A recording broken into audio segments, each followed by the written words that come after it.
Hey, is it working? Yeah, it is. Good. All right, so I'm trying this on my iPad because my phone doesn't have any memory left, and I can't figure out how to get rid of stuff off of it quick enough because it's saying it takes 30 days to delete stuff off my phone, apparently. It's like it's the government or something, and I need to, like, just petition them to get rid of stuff. But anyway, for 30 days. So we're gonna do this on the iPad, and I hope this isn't too grainy because I always don't like the way the video shows up here because this camera makes me look like I'm coming through a 1980s television. But either way, the sound should be good, so that should be fine. So I was hoping we could kind of do something easy. I know we talked a lot about adding extra notes for major and stuff like that, and we haven't really covered the idea of covering over minor, which can be easier to play over, you know, depending on how you feel. You know, everybody has certain different signals going into their brains, and what makes sense to them doesn't necessarily make sense to others. But the trick is that, you know, that a lot of this is pretty easy. Make sure I got my bass line going here. All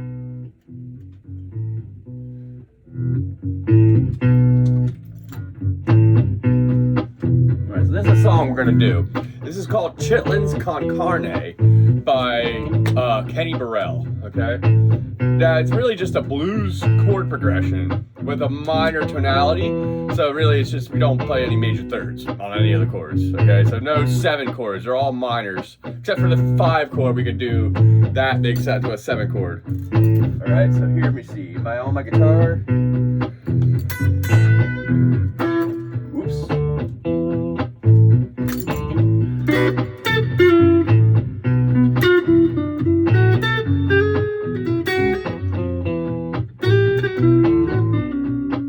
Go. So the melody starts like this.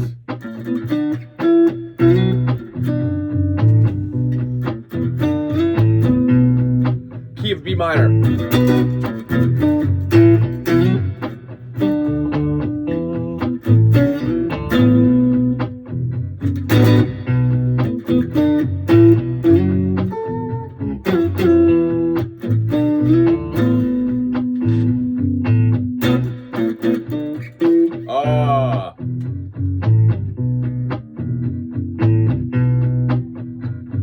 Start from the top.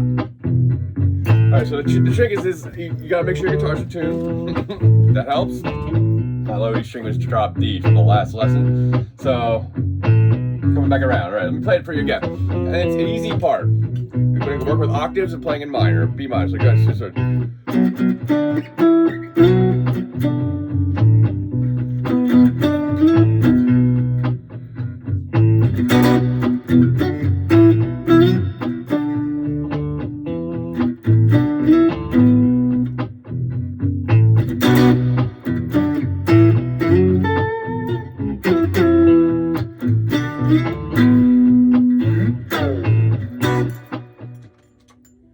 All right, so the trick with that is that we're going to work on the A section, which is doing this. All right, now this is pretty much the same chord shape, just sliding. All right, so the first thing we're going to start with is, I'm going to call this position 1. Position 1 is 7 on the E string and 9 on the D string, and you mute the A string in between, giving you an octave chord, if you could call it a chord, but it's 2 notes, so I guess we'll call it a chord. Okay, position 2 is going to be on the A and the G string at 5 and 7. All right, so 5 on the A, 7 on the G. Okay. The next one is going to be 7 and 9 on the A and G. Same exact position as the first one, but 1 string lower. And then position 4 is going to be 2 frets higher than that at 9 and 11. But all 2, 3, and 4 are all on the A and G string, okay? And they're all exactly the same. We skip over a string, muting it to get the octave. So 1, 1, 2, 3, 4, 1, 2. 1, 1, 2, 3, 1. Okay, and then we do a little, which is just 7th fret of G, B, and E. Okay, and then it does it again. 1, 1, 2, 3, 4. 1, 2, 1, 1, 2, 3, 1. Okay, the first 2 times are exactly the same. When it comes around to the turnaround, it's gonna change, okay? And then we're gonna add a 5th thing here. So we're gonna go 1, 1, 2, 3, 4. Okay, when we're in this, we add this note. You could take the pinky off. You can take the pinky off if you want, or keep it there. So you slide up into the 9 and 11, and then you get your middle finger to grab the 10th fret of the A string, B string. Okay? And then from there, you're gonna go with 2 slides back, but that's how it, from 4 to 3. And then 1, 1, 2, 1, 1, 2, 3, 1. Okay? So let's play it. I'm gonna play it all the way through again. I gotta wait for the bass line to turn around, alright? Man, it's not the solidest bass line I've ever done. But, so, once I start playing it over top, it works perfect. Okay, so when it gets to this part, go 5, 5, 2, 4, 1. That's where it goes at that next. 1, 1, 2, 3, 1. 1, 1, 2, 3, 4, 1, 2. 1, 1, 2, 3, 1. 1, 1, 2, 3, 5, 4, 3, 1, 2, 3, 1.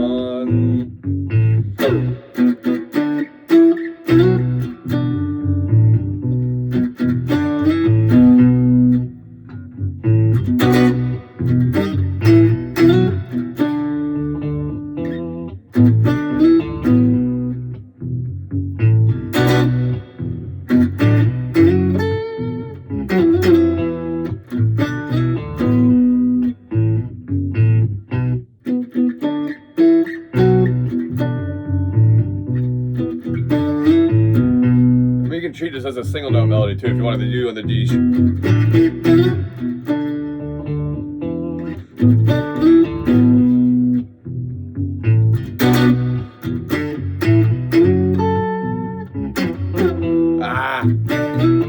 One more time, and let's sound the positions now. 1, 1, 2, 3, 4, 1, 2. 1, 1, 2, 3, 1. 1, 1, 2, 3, 4, 1, 2. 1, 1, 2, 3, 1. 1, 2, 3, 3, 4, 5, 4, 3. 1, 2, 3, 1. Okay, and then the solo comes.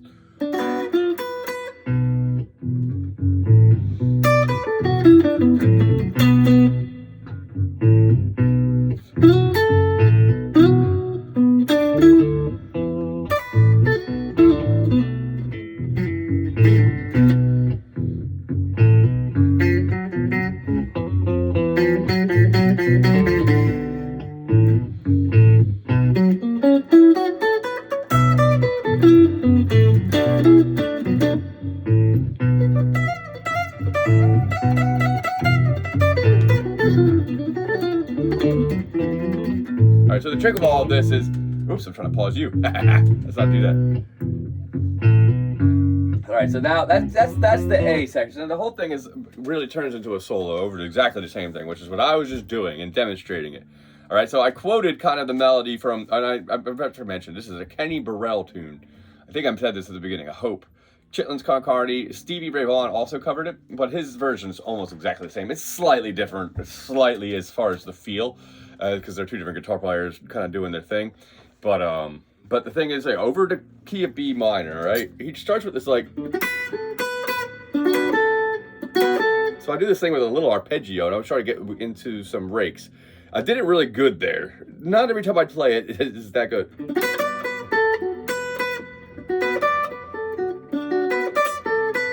I'm kind of just going G, B, E, G, B, E, B, da, dee, doo, da, da. Okay, so I'm starting with on the 7th fret, and I'm not really trying to hit the notes as much as I'm just trying to hit the strings so I can get this kind of like a dead note, kind of like. I don't know why I'm not so good at this anymore, but the trick with that's not how he starts it off. So he does. Which would just be 10 on the E to 7 to 10 on the B to 7. Back to 7. The root note's on 7 of the E. So that's how you kind of circle around that melody. And then he does this thing where he kind of goes down the whole pentatonic minor scale, super simple. he kind of goes 9-7 or 10-7, 10-7, 9-7, 9-7, 9-7, then 7-5, 7-5-7. Okay.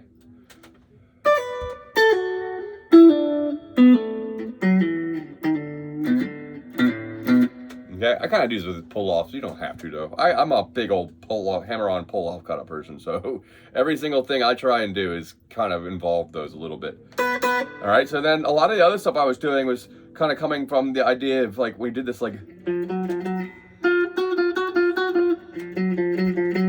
I'm going between what would be the, let's say, the lower one, which is, I think, what Stevie did, and that Kenny did. They did this thing. All right, he did this, like... It's all about the 9th and 8th fret there if on the regular scale pattern, right? And it shows up in the G string as well, between 10 and 11.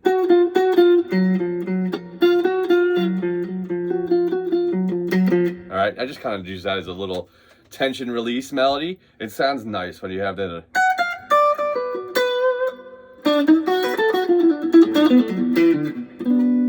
All right. You try and avoid the major notes, and then in my process of doing this, I tend to hit some, so it's okay. It doesn't necessarily. You want to try to avoid like the major thirds and all that. And I'll show you a little bit of that. Try to work on that much of it and see, and we'll see, and try and see if we can improvise some of that. All right. The solo is pretty easy. I feel like you could probably pick up some of it. If you need a tab, look up a tab. The guitars might be playing it what they consider to be the C position. Because Stevie tunes down a half step. So he would actually, instead of be playing it between 7 and 9 and 10, he would be 8, 10, and 11. But it's exactly the same notes. So, I mean, if you wanted to tune your guitar down and make it easy, you can try that. But, all right, so we'll try and add more to that when you come back, all right? All right, see you next time.